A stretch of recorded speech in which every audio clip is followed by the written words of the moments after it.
Hey guys, it's Bro You Whack, and I want you to meet Kiriko, the newest support hero coming into Overwatch 2.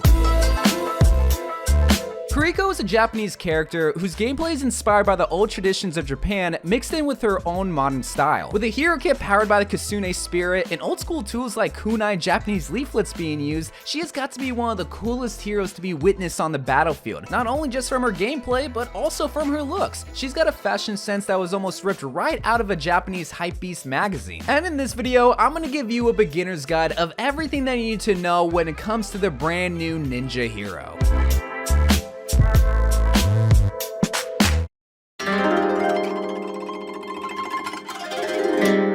Kiriko can best be seen as a support character that every DPS main will try to play, and that's best represented by her weapons. Her main and only form of damage is her kunai. This is a thrown projectile that does very minimal damage if you're getting body shots, but if you're getting those sweet old headshots, ooh, it has an increased amount of crit damage. High skill DPS heroes will feel right at home playing Kiriko, where they find the challenge of trying to master the critical damage that's necessary to playing Kiriko very easy, but where they might fall flat is when it comes to trying to support the team. Because she is a support character at the end of the day, and she's going to be healing the team through her healing Afuda, one that could be described as Japanese leaflets that seeks out her allies and heals them upon contact. Kiriko's healing Afuda can kind of be compared to how Mora's main form of healing works, where you don't need to be spot on your target to be able to heal them, where you just need to be in the general vicinity of their hitbox, and about 5 Japanese leaflets will go and travel to your allies, giving them a quick burst of heals. And just like with anything in Overwatch, the amount of kunai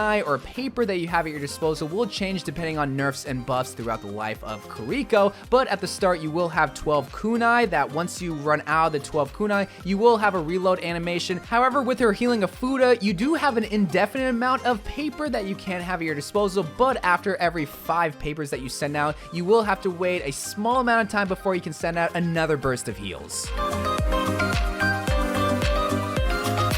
Kiriko has 2 regular abilities and 1 passive ability that's inspired from her cousins, Genji and Hanzo. Now we'll get to her passive in a minute, but first we gotta talk about one of the dopest abilities in all of Overwatch, which is her Swift Step ability. This allows Kiriko to teleport instantly to any ally that she has line of sight of, even if they're behind walls. Now of course, it's not like she's able just to teleport across the map. There is a capped distance that she is able to teleport, but the way that I would describe it is maybe double or even triple the amount a Tracer's blink, so even though she can't teleport across the map, she's able to travel a good amount of distance. Now her other ability is a healing ability that's called Protection Suzu. This is going to be one of her most powerful abilities because this is a little grenade that when thrown and upon impact, allies in the area become briefly invulnerable and are cleansed of all negative effects. Think of Ana's anti-grenade, that's all gone when this is splashed on you. So think of this like a Baptiste immortality field, but much more powerful. And of course, what kind of ninja would Kiriko be if she didn't have a wall climb ability, which is exactly what her passive is. Being that her mom trained the Shimada clan, she must have gave Kiriko the same amount of treatment that her cousins Genji and Hanzo got. And it shows in the gameplay because this is a literal 1-for-1 copy of Genji's and Hanzo's wall climb ability.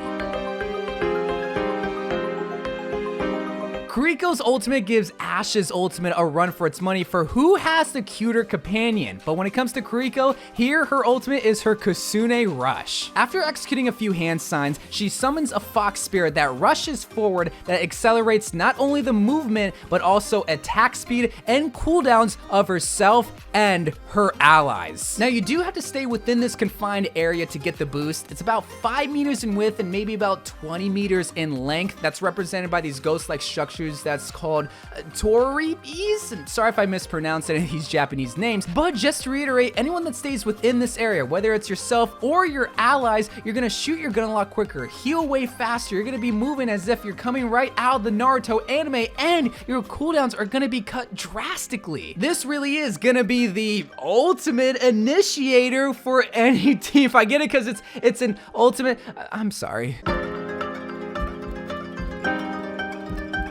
My favorite part about Kiriko's playstyle is that she's gonna fit right at home when it comes to a support character, but she's also gonna be very welcoming of DPS mains that are trying to transition and find a support character that they can try to play. And especially with those DPS queue times, you're definitely gonna wanna find a support character to play. But that's what's gonna be one of the most challenging aspects about Kiriko. Like I mentioned before, you're gonna need to have a balance of both healing and supporting the team, but also being able to get a couple of kills every now and then. If you go into playing Kiriko just trying to throw your kunai every single waking moment, you're gonna struggle because you have so many abilities at your disposal that can really have table turning moments within a game. But on the flip side, if you're just aimlessly throwing Kiriko's papers and not taking full advantage of her high mobility to get an advantageous response to potentially get surprise kills, you're also missing that aspect about Kiriko. Now, of course, there are a lot more healing aspects to Kiriko's kit that gives a lot more value to your team at any given moment. The most obvious is the protection Shuju,